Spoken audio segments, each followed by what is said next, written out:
Good morning, everybody, and welcome to It's Not Just Magic. I am your host, Cassie Clayton, and today I have a wonderful guest with me. Wendy, thank you so much for joining me. I am thrilled to be here. So excited. So, Wendy, tell us a little bit about who you are. Tell us what you do, and yeah, let's just start there. Tell us who you are and what you do. Okay, well, my name is Wendy Corner. You'll gather from the accent that I am not American, and neither am I Australian, even although I live in Australia now. So I'm a Brit who has emigrated to Australia and been here for almost 9 years now.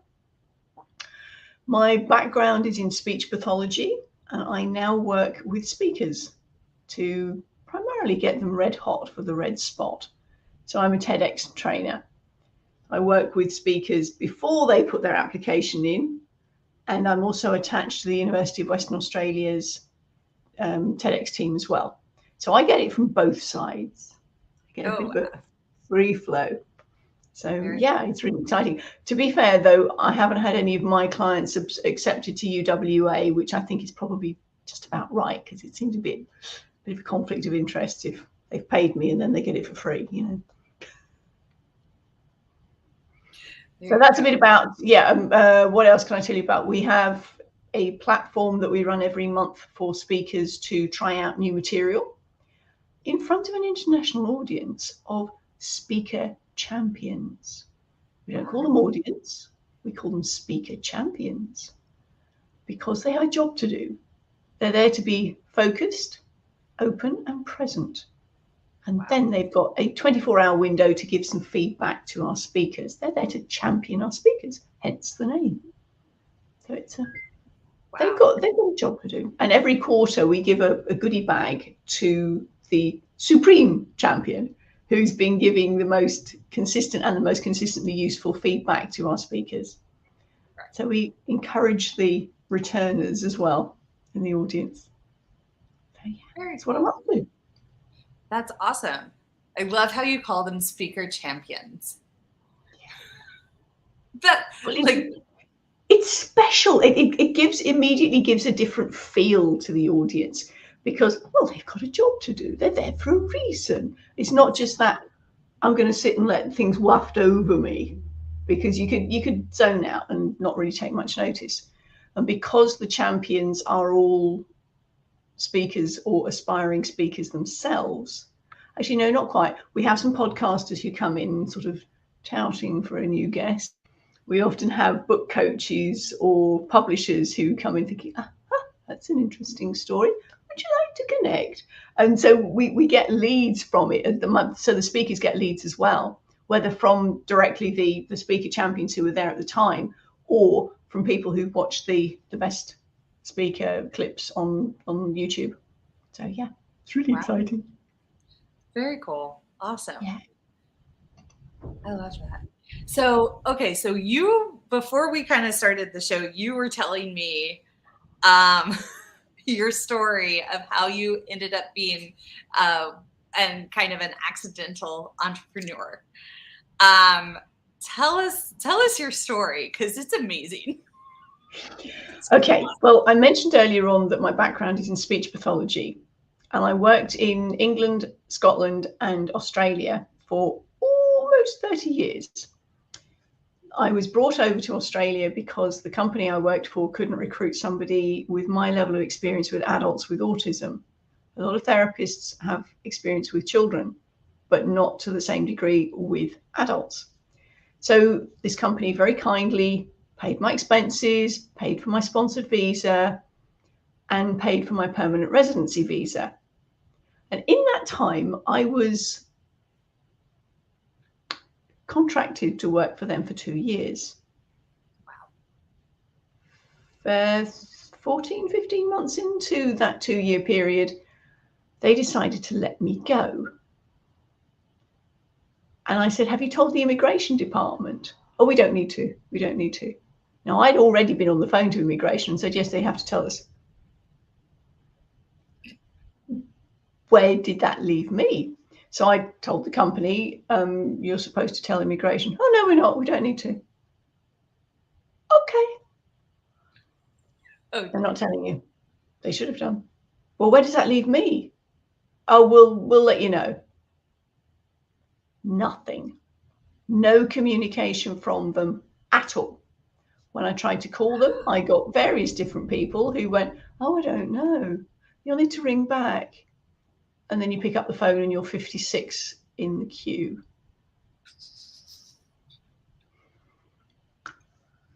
I had to keep my head down for the remainder of that time.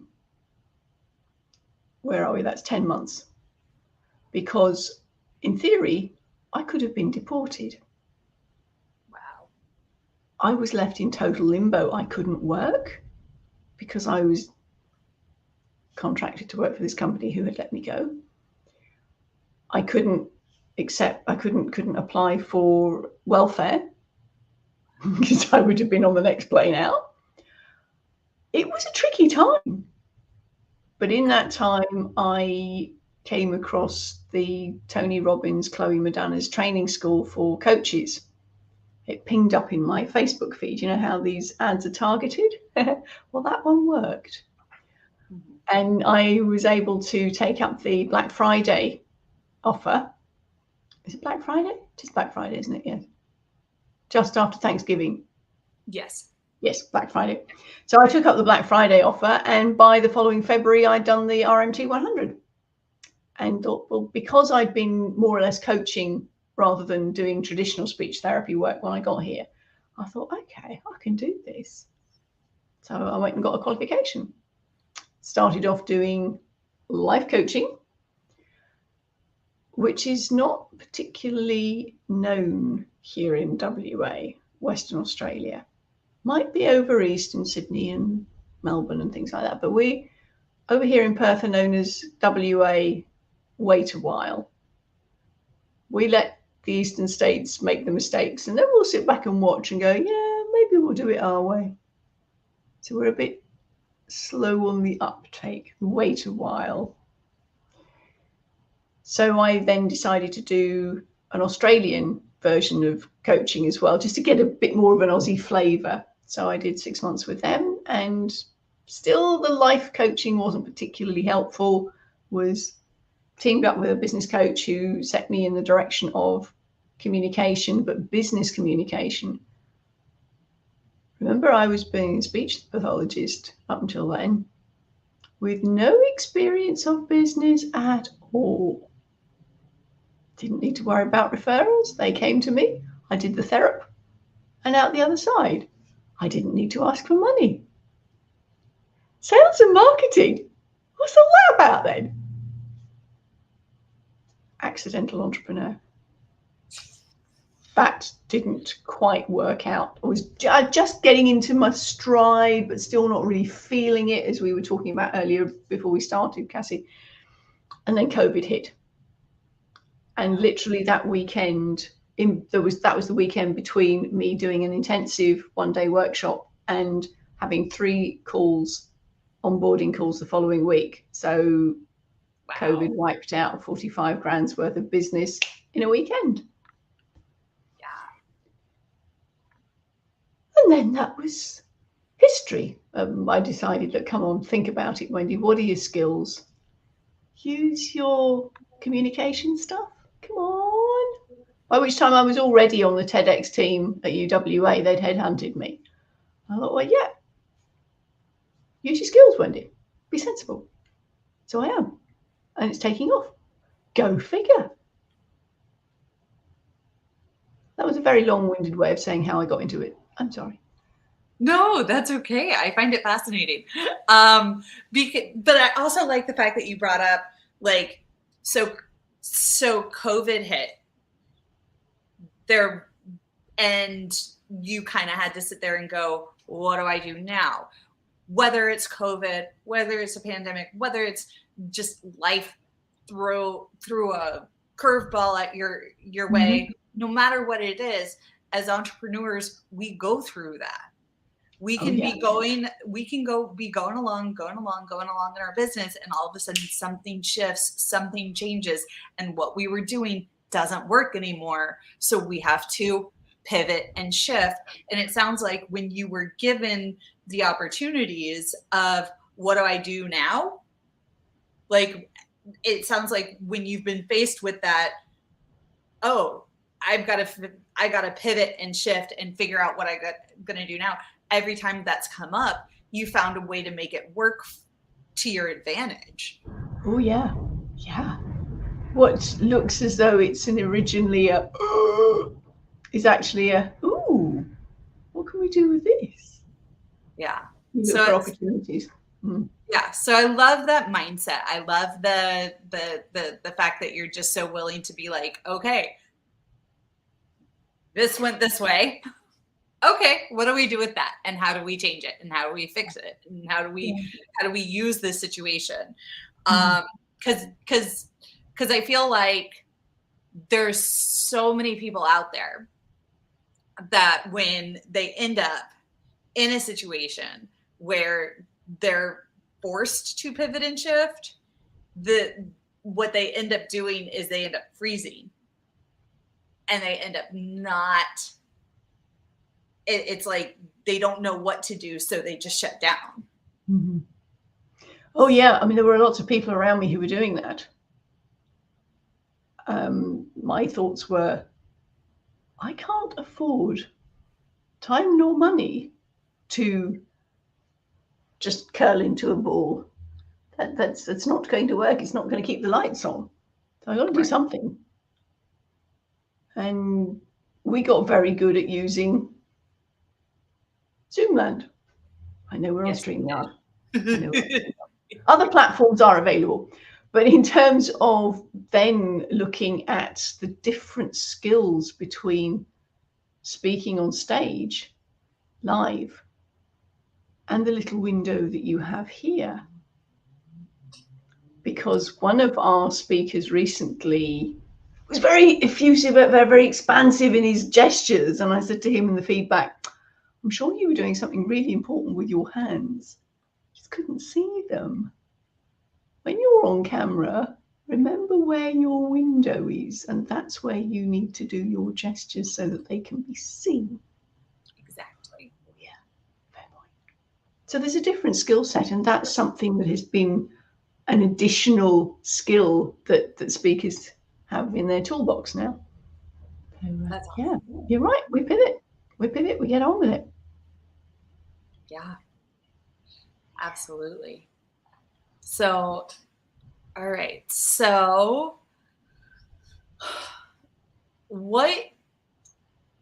so I know we talked about kind of how you accidentally became an entrepreneur, and but is there some point that just had that just made, is there a client that you've worked with or a story that you can share with us that has just made a really profound impact on you and how you shifted your business?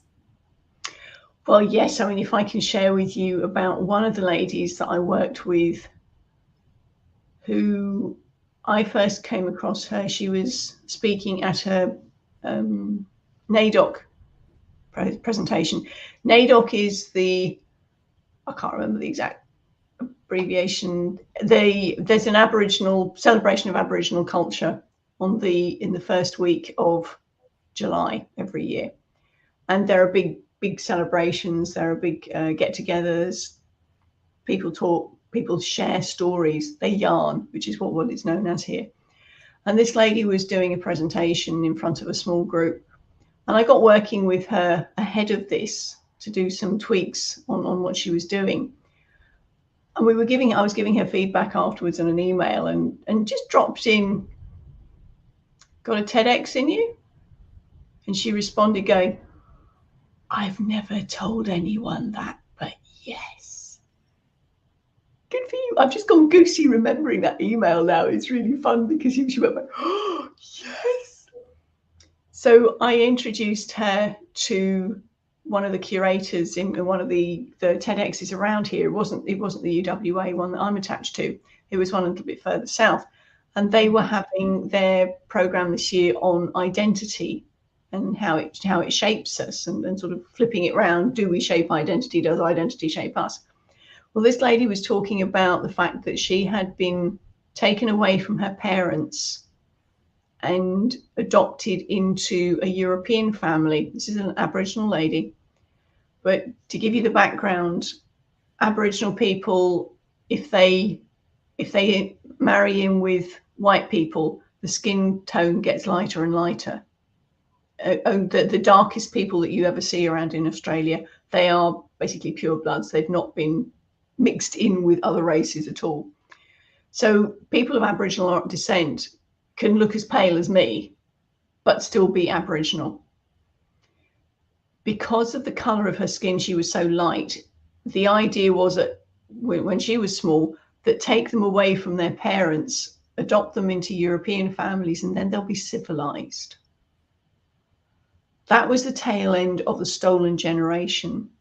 And there was a government policy, I can't remember the exact dates now, where Aboriginal children were taken away from their parents, particularly out in the sticks, and taken into missions, told that they were orphans so that they could be civilized and be absorbed into society, because they weren't actually classed as people. As recently as 1967, Aboriginal people were still classed as fauna and flora on the census. Oh, wow. I know. And the only reason that they became absorbed as citizens was because the Queen had been given a beautiful artwork by an Aboriginal painter, and she wanted to meet the artist when she came over on state visit. And they thought, oh, we can't introduce her to an animal. And that was what prompted the referendum that absorbed Aboriginal people as citizens. Oh, wow. As recently as 1967, can you believe that? That's insane. It's within my lifetime, and that's scary. That's really scary. So there was, in that period, there were, as I said, the policy had been prior to that of removing children from their parents, putting them into orphanages, which were most often run by church establishments. A lot of them, sadly, were on the tail end of abuse. And yeah, there's so much around that. And there's a lot of understandable anger, bitterness. Families were broken up. They didn't know that there were actually siblings elsewhere, or even in the same mission. They weren't kept together. Oh, wow. So this lady was explaining that she had discovered her roots. She had discovered that her mother was still alive. And there were family all over the place. Actually, in the town where she was growing up, her family, her blood family, were there as well. But she didn't know that. So she had an incredibly powerful story to share. And she's written a book. There's an awful lot of books around the stolen generation, and there's an anticipation that, yeah, same old. We know the story from the white community. But the way she's written her book is letters to her younger self. As an adult, what she's now discovered, she was writing to her younger self as to how it would have been for her if she'd known as a child what the adult knew. Very profound truth. Very profound truth. So this was an ideal TEDx talk. Wow. Yeah. So having introduced her to the curator, I talked her through the application form. And then I had the privilege and joy of sitting in the audience as she came out on stage and did her TEDx in May. That made it all worthwhile. Yes, I've just gone goosey again now. She's a lovely speaker, That's incredible. I got chills as you were telling that story. Oh, she's a lovely lady too. She's really precious to me. So yeah. That it's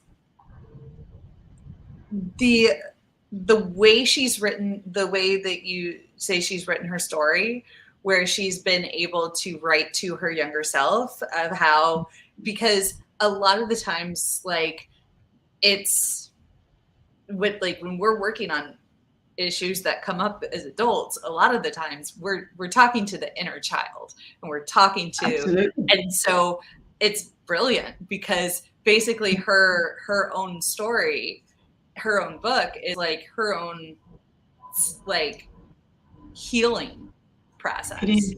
It is. It really is.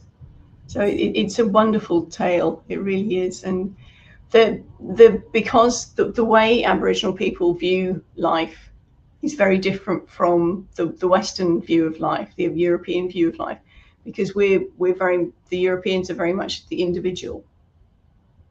The Aboriginal folk are connected to each other and to the land. Mm-hmm. So they talk about themselves as being from a particular country. So I live in Noongar land, the Whadjuk Noongar people. And so I'm a Wadjula, I'm a white person. However, I have been accepted into one mob in particular. And I was at the funeral of one of the elders all the elders are known as uncles and aunties. And when I kept in touch with him, I used to phone him up and say, hello, uncle. And he'd say, hello, niece. And that felt really precious because he'd accepted me into his mob, into his family. So there's different ways of working, and I have a passion for supporting the Aboriginal folk to get their message heard in a way that's going to be taken on board by the Europeans, because there's the institutional racism here just doesn't bear thinking about. It really is awful. Anyway, that's getting very heavy, but yes, I do have a passion for working with my Aboriginal brothers and sisters, and I've been doing some work with a group of ladies who now are more confident in standing up and doing the welcome to country, because most big events have an Aboriginal elder to welcome the community, the event, to the country of wherever they are. So as I said, we're in Noongar Whadjuk country, and so they're standing up and they are doing their bit, telling their story and welcoming to country. So that again is really special to see that happening. That's so amazing. Yeah, that's awesome. So if you were if somebody came to you and were like, Wendy, I have a story to tell. I want to, they were just starting their business journey. They were just starting their speaking journey. Mm-hmm. What advice would you give them? Okay, well, looking at your timeline, what events have happened in your life that have led you to start your business? Because most of us have started a business, particularly those of us who've started it consciously and made the active decision to start a business rather than being thrown into it. You've made a decision about your product, your service, what you're bringing to the world, because you've been through an experience. There's something that's happened in your life that a void has been uncovered, and you've worked out a way of getting past it, through it, around it, however you like to describe it. And that's what's passion. That's why you're passionate about what you do. Mm-hmm. So what is your origin story? Because that will be important to share as part of your marketing. Because we buy from people we know, like, and trust. We don't buy from companies, we buy from people. If I said to you the name Virgin, what comes to mind? The logo or Richard Branson? I would say the logo came to mind first. Would you? Yeah, because you're a graphic person. Yeah, I'm a graphic person. Yeah. Yeah, but in terms of what you were buying into, are you buying into the logo or are you buying into the person? I mean, Richard Branson's not involved in Virgin anymore, but he's still the face of Virgin. Right. So that's what I mean. And if you know his backstory, you know why he put his finger in so many pies, because of his early experiences in life.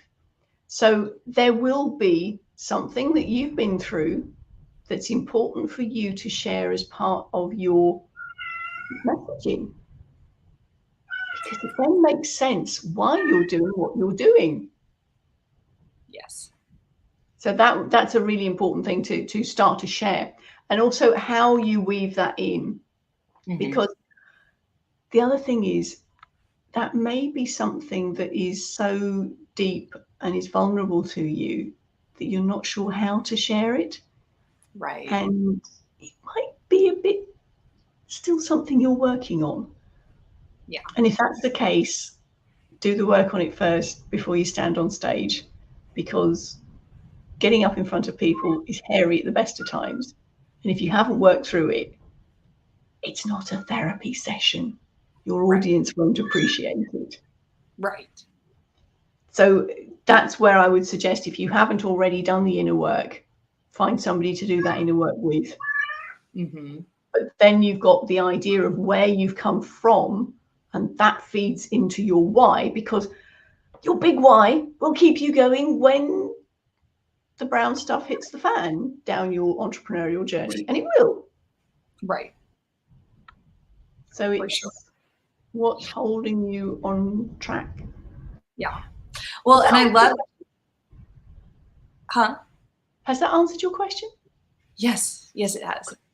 And I love the fact that you say, if you have not yet worked through it, don't jump up on stage and tell it. Because I've met a lot of people who will just jump up and give their, and you're like, whoa. And so it's interesting, because a lot of people, or a couple of people, have been like, put your story on my about page or something like that. And I'm like, I'm still kind of working through how I even want to say that. Yeah. Like, because not all of it is relevant. Not all of it is relevant. And as you say, there'll be people who stood up and basically vomited their story out. Yes. In the hope of getting some sympathy. Yeah. That's not a good basis for a working relationship. No. And not all of it's going to be relevant anyway. Yeah. And also what I like about that approach, and a lot of the coaches I do work with, they're like, let's bring it to the positive side. Let's like the woman sharing her story, writing her letters to her inner, like writing letters to her inner child, like that is healing, but it's done in a way that the rest, like it's a hopeful story. Yes. Because you're expressing that level of healing to your audience through your story. Whereas if you really haven't worked out quite how to say that, or you're still trying to work through the situation itself, then you're not at a place where you can see it from that perspective. Absolutely. And like I said, a lot of the coaches that I work with, they're like, let's get the essential information. Again, my brain works from the website place. So we're like, let's get that essential information up there first. Let's get your services. Let's get your, a really compelling, like, short bio, couple sentences long, something like that will grab people's attention. And then we'll work on the rest. Like, we'll work on that about page when we're at a place where we can work on and really tell that story in a way that is compelling and uplifting, versus let me rant or let me just like vomit. I mean, that's the easiest way I can describe it, because we've all experienced that person who's just stood up and vomited out their entire life, and you're left going, now what do I do with that? Right. When I was going to say, because what I get my speakers to do is, yes, you tell your tale. There's one structure where you sort of, you may think I've got it all together, but let me tell you, you go into the dip. But this is what I learned coming out the other side, and this is the wisdom I've gained from that situation. So it always finishes on an upbeat, and it shows that the story had a purpose. Right. Exactly. Yeah, and I've definitely known people in the past, and I actually met a woman in like in one of my networking groups recently, and it was a group that was focused on speeches and giving, like, doing the structure, and she was like, yeah, this thing that had happened in her past, she's like, this is part of my story and I'm still trying to figure out how to say it, but like when she said it, I was like jarred by it, so I was like, wait, how do we get past that, like, that statement here? Like, wasn't expecting that. And so, because it was a very traumatic experience that was just kind of very candidly tossed out. And I get that when you've been through traumatic experiences, you get to a point where it's okay, just like in your brain, because you've lived it, you've experienced it. When you blurt it out, you're like, well, what? I'm just talking. But like when you throw it out there to other people, they're like, what? So yeah, I like the, no, really take your time to hone your story, because you've seen, you know, and I think the same thing can be applied to speaking opportunities, to your classes, your events, everything that you're doing, to really make sure that there's that strategy there, to be able to build it so that you're building it to something and not just tossing it out there to toss it out there. Exactly. I mean, one of the main structure that we teach our speakers is called format. Have you come across format? No. It's a system that was devised and used in education. Certainly, I can't remember where it was devised now. Anyway, it's still used in a lot of schools. So you start off with your big picture, your big why. This is why I'm doing what I'm doing. And then you go through the different parts of it. So each point will have a why to it, then a what, then a how, and then a what if. Call to action, tick box, off we go. Are you familiar with disc profiling? Yes. Yeah. Well, it brings the disc people in. So it starts off with those who need, just give me the headlines. I don't want any details.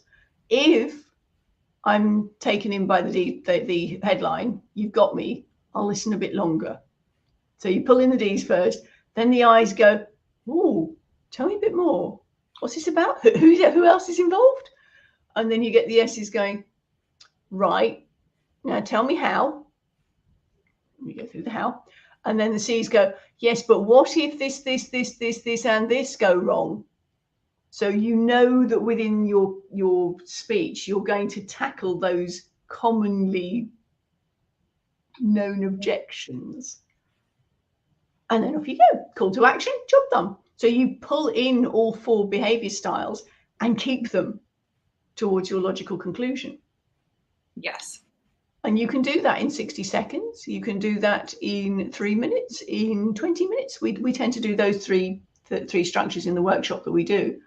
So that's a bit of fun as well. And it does mean then that a speaker can have their structure in their head. They know roughly where they're going. So they don't have to memorize every single word from a piece of paper, or heaven forbid be reading it, because there's a very different energy when you're reading a script than when it just comes straight from the heart. Exactly. It does mean that if you go off piste, you know roughly where you are and you can come back again. Exactly. I love that. And the audience don't know any different because they don't know what the script said in the first place. That's exactly right. I love that. So we are, I'm glad, because this is like one of our first shows that's gone a little bit over. No, I saw the timer and I was like, this is a great discussion and I don't want to stop it. So thank you for being on our show and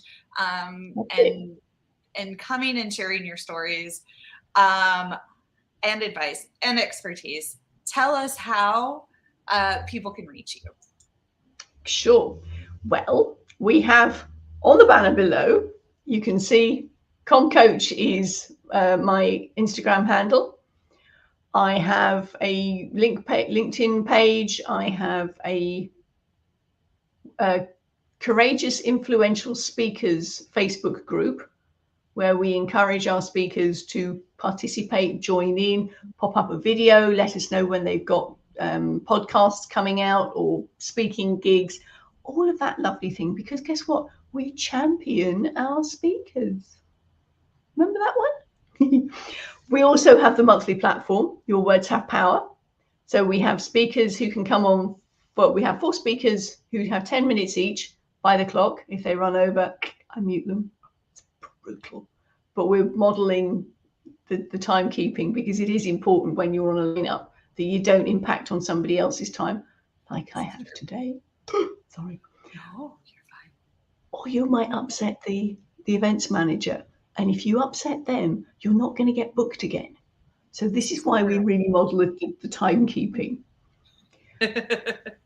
We also have an international audience. So because we run it monthly, we have 2 different time slots.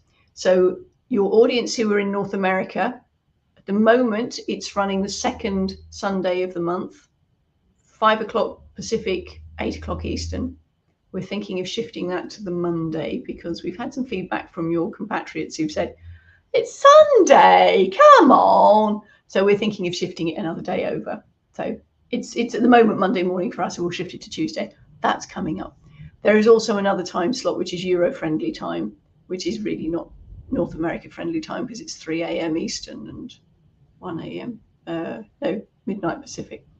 So we do 2 different time slots. So that's another opportunity. So lots of ways of getting in touch, lots of ways of coming to play. And that's what we're about, fun. Absolutely. And all those links you'll be able to find where this video is posted. So anybody that's watching this, just look in the description and you'll be able to find all those wonderful places that you can log in and work with, plug in and work with Wendy. So with that being said, Wendy, again, thank you so much for joining. And Thank you. We'll see you next time. Bye. Looking forward to it, Cassie. Bye-bye.